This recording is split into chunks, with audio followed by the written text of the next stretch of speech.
Can't wait to get into a bit of Warzone. Oh, what's this? Why is my screen gone black and white? What is going on here?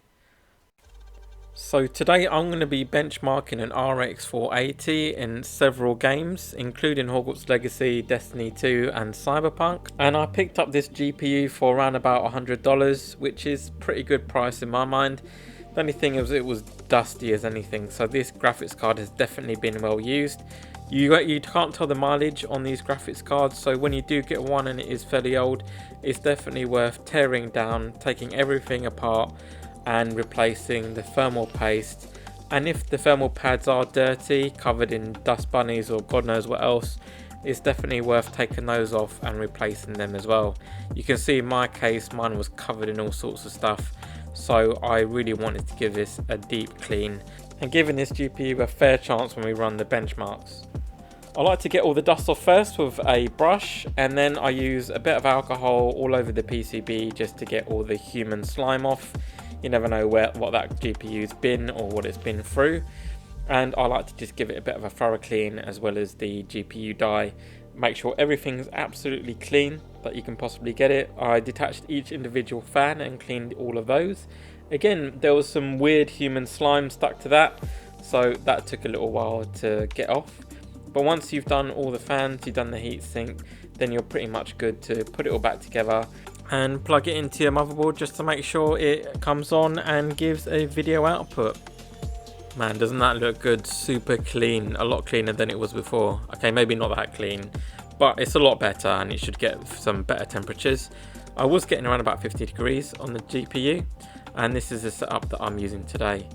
First thing you want to do, of course, install the latest drivers.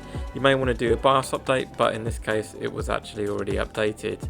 So I got fairly okay scores on CPU benchmark, and also 3D Mark wasn't groundbreaking at all, but the main thing is gaming performance. I just took a little snippet from 3D Mark, and yeah, it was running okay, around about 40 to 50 FPS. So first game we're looking at today is Tomb Raider, 1080p settings on Ultra, and overall the game ran okay. It was running around about 40 to 50 FPS. It could have been higher, maybe dropping it down to high settings you will get around about that 60 FPS mark, but overall I was quite happy with how it performed.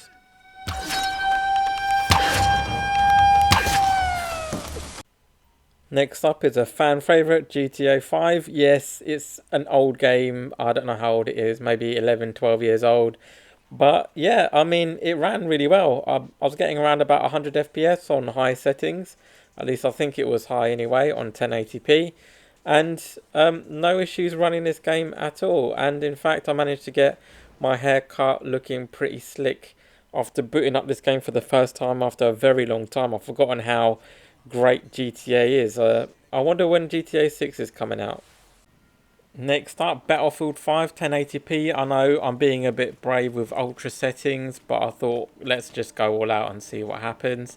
It was getting between 50 to 60 FPS, so still respectable. And if you hit the silicon lottery and you can overclock this card, if you've got a good one, then you're certainly going to hit that 60 FPS mark. So again, not a bad option for playing Battlefield 5 in 2023.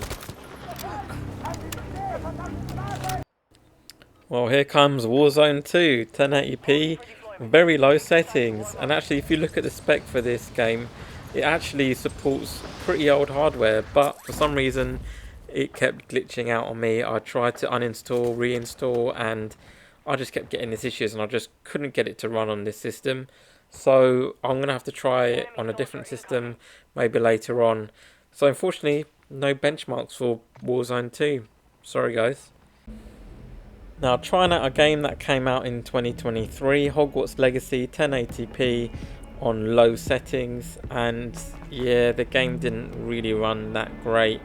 It was fluctuating all over the place, sometimes dipping all the way down to 25 FPS and then going back up to 60. So yeah, the game was really unstable using this GPU, and I wouldn't recommend it for playing Hogwarts Legacy.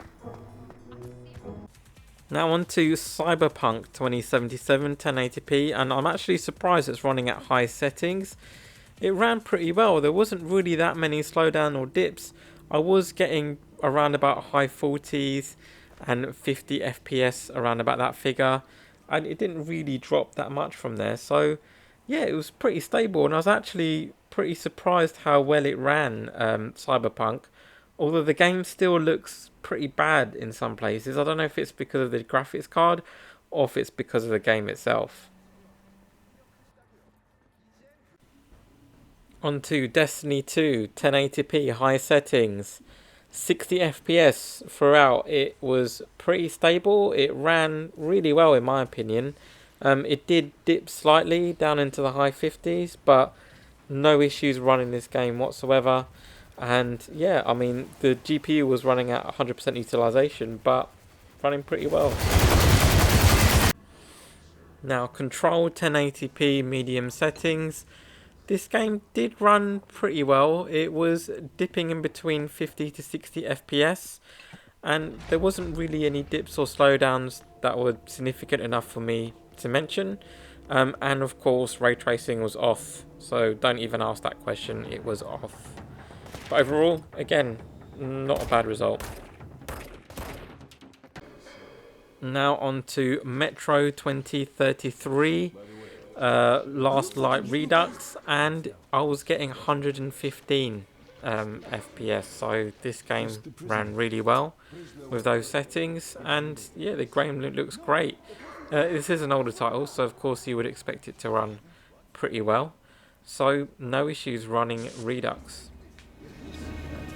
Some of you may be aware that an RX 480 can actually be flashed into an RX 580.